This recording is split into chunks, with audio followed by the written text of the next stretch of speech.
Dear students of 8A and 8B, the points mentioned in the board,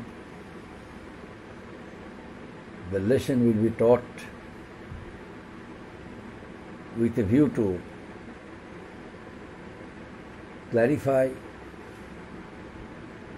the inner meaning of some points which are mentioned in this lesson.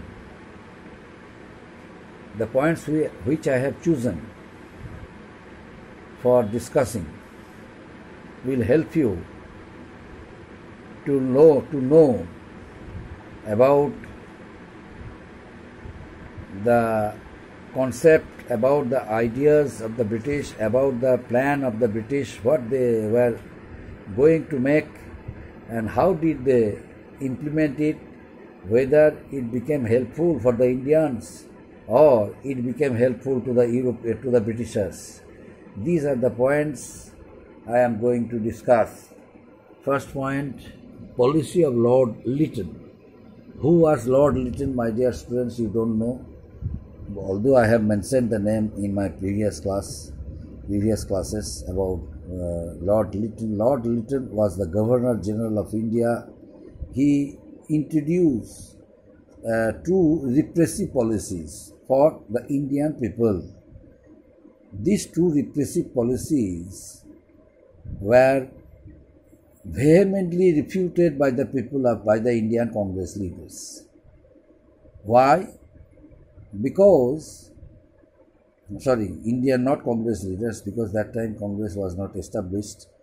Indian leaders who just started organizing movements against the British. But during the time when these two repressive policies were framed by Lord Lytton, Indian National Congress was not set up. It was set up in the year 1885, but Lord Lytton, he framed the two repressive policies in the year 1878. In the year 1878, the two repressive policies were made by Lord Lytton. Lord Lytton, this was the unjust policies of Lord Lytton, unjust policies of the British. Why? Because the British did not care for the temperaments of the Indian people. The British did not care for the need of the Indian people. They did not need the demand. They did not need to know the demands of the Indian people. Why? Because they wanted to make money at the cost of India and wanted to drain Indian wealth to their own country, England. Lord Lytton realized that the people who started rebellion against the British government in India in the year 1857, during the revolt of 1857, it must be stopped so that in future the people of India must not raise their voice against the British. That's why two repressive policies in the year 1878 Lord Lytton implemented. Number one, Vernacular Press Act, and number two, Arms Act. What is Vernacular Press Act? Under the system of that act, the British did not allow the freedom to express opinion. That means the press was denied of opening their comments against the British, and there was no provision in the newspapers to criticize the British government and their policies. Only for that reason, the Vernacular Press Act was passed. Besides, Indian newspapers which were published through vernacular languages The editors and writers used to criticize the British policy, British oppressive policies in a regular way through their vernacular languages. But the British could not understand it properly. The British uh, uh, would come to know the reason why the people criticize the British, and by this way, Lord Lytton decided to, curb the rights of the press, and then the press was denied. The press was denied freedom of freedom of expression. The press was denied freedom of expression by whom? By Lord Lytton. Under which policy? Under the policy of Vernacular Press Act. And the next act he passed, that was the Arms Act in the same year, 1878. In the same year, Lord Lytton passed another act known as Arms Act. Now, what is about it? The Arms Act was passed in order to restrict the right of the Indian people to carry weapons without the permission of the British. That means the Indians, only the Indians, only the Indian people were asked to carry revolver, to carry weapons as per the permission of the British. That means without being consented by the British, without being licensed by the British, no Indian would be able to carry any weapon, any revolver, any gun. It was declared illegal. Carrying gun, carrying weapon, carrying a revolver without having any license of the British government, it was entitled to be a legal offence. That's why the British, by this way, the British curbed the rights of Indian people. The British wanted to crush. The British wanted to, wanted to crush the growing discontentment, agitation, movements, sometimes which were going on against the British scatteredly in various parts of India. The British, by hook or by crook, wanted to crush their agitations. That's why these two repressive policies were, introduced by Lord Lytton. But this policy, which was implemented by Lord Lytton, it did not apply to the British, because the British could carry revolver, gun, weapon without having any license of their government, but only the Indians. This restriction was imposed only on the Indians. The next one, active role of Bal Gangadhar Tilak. Who was Bal Gangadhar Tilak, my dear students? You know it very well. Bal Gangadhar Tilak was a great personality of India. He belonged to, he believed in direct agitation. He believed in violence. But earlier, Bal Gangadhar Tilak, after having completed his law graduation, he joined Indian National Movement.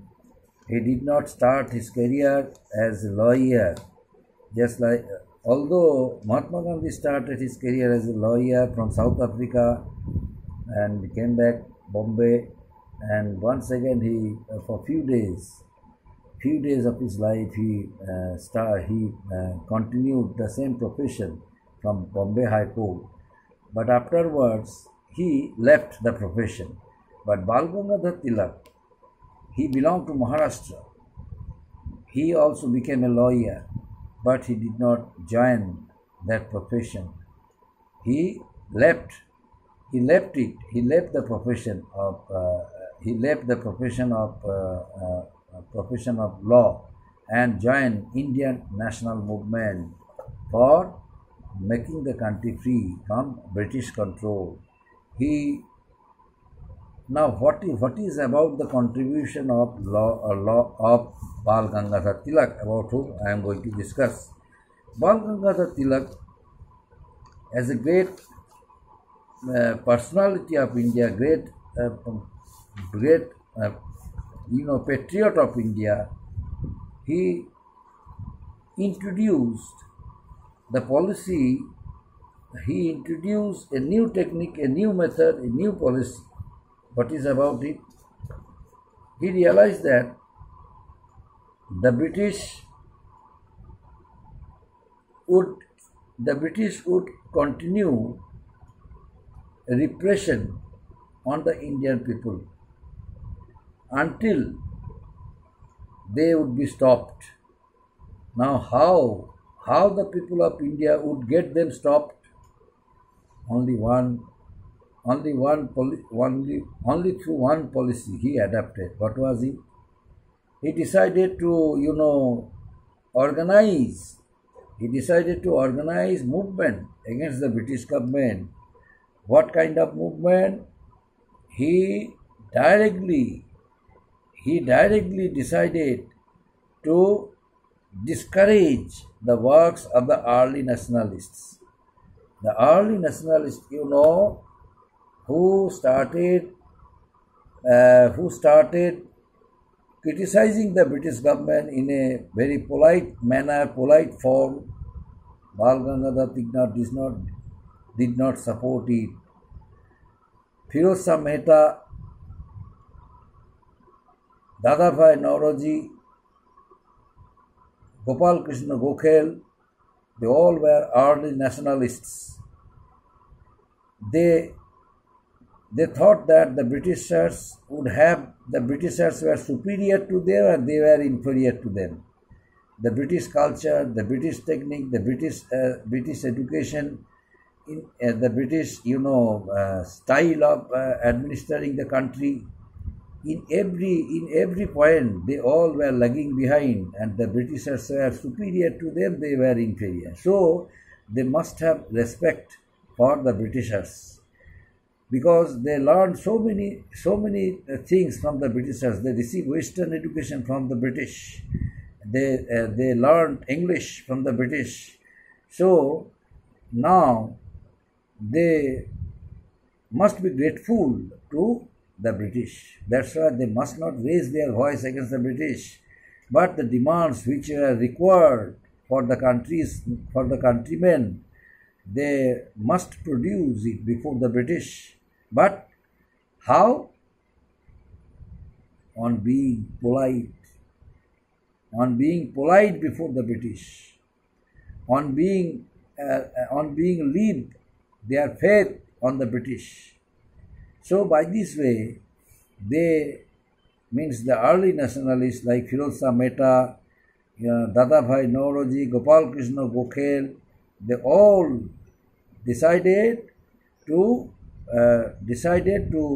be keep quiet until the British recognizes their demands or accept their demands. They had firm belief on the British that the British ultimately would accept their demands, but they believed in the policy of wait and see, and ultimately another group of the leaders of India, they did not recognize the policy of the early nationalists. Who led that group? Bal Gangadhar Tilak of Maharashtra led that group. Bal Gangadhar Tilak thought that the British could not understand. The British did not understand their love and sympathy. They only understood the language of violence. So that's why the people of India must be violent before them.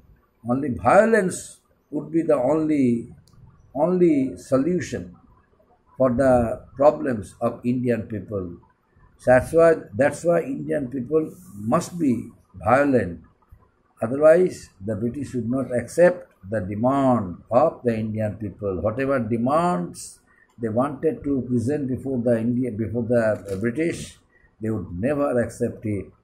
That's why they started another group, and through that group, under the leadership of Bal Gangadhar Tilak, the the people of India, many people of India, they joined that group under the leadership of Bal Gangadhar Tilak. Next point, impact of revolt. The revolt of 1857, which was started throughout the country, both the two communities, Hindus and Muslims, jointly and collectively joined their hands, both the two communities, and hence the British confiscated the properties of the Muslim zamindars, and they directly declared the Muslims to be their enemies, and they started non-cooperating with the Muslims. They adopted the policy of appeasement, and they appointed so many Hindus in their administration by saying it that the Muslims would never be appointed in the British administration since they betrayed the British during the revolt of 1857. Apart from this, the Muslims also considered the British to be their enemy since the British, at the end of the First World War, they insulted their religious head, Caliph of Turkey, and hence, and not only that, Turkey was humiliated at the hands of Britain since Turkey was defeated in the First World War. That's why the Muslims realized that the Britishers insulted their religious head, so they were their enemies. Besides, in the battle of Plassey in the year 1757, the last independent Nawab Sirajuddaulah was defeated at the hands of British. So the rule of the Muslims in Bengal, Bihar and Orissa almost came to an end, and all the leader, all the Nawab, all who came to power, they all were not independent Nawab. They were dependent on the British. That's why the Muslims had great anger and hatred for the British. That's why they strongly supported all the stands of the Hindu leaders. And next one, literary works of the Bengali intellectuals. Bengali intellectuals mean Bankim Chandra Chatterjee uttered the great mantra Bande Mataram. His famous novel Ananda Math encouraged Indian revolutionaries, and Rabindranath Tagore's Chokher Bali, Gora. These were the novels. Whatever he wrote encouraged Indian revolutionaries, and they played an important role in Indian national movement against the British. Next point, importance of the first INC session. What was the importance of the first INC session? In the first INC session, which was held in Bombay that time, Bombay, a number of Congress leaders were present there. They were Dadabhai Nauroji, Gopal Krishna Gokhale, Firoz Shah Mehta, and these all were the leaders. A.O. Hume, they all were the leaders. They all present there. And W.C. Banerjee, means Umesh Chandra Banerjee, belonged to Bengal, became the first president of the Indian National Congress, which was held in Bombay. They decided to protest the British policy of oppression, in my language, it was decided by the session under the presidency of W.C. Banerjee, Umesh Chandra Banerjee, and ultimately there was no scope for other political leaders to interfere the programs of the early nationalists. The next day, the other few points also are left. I shall complete it. Then I shall introduce another lesson. Thank you.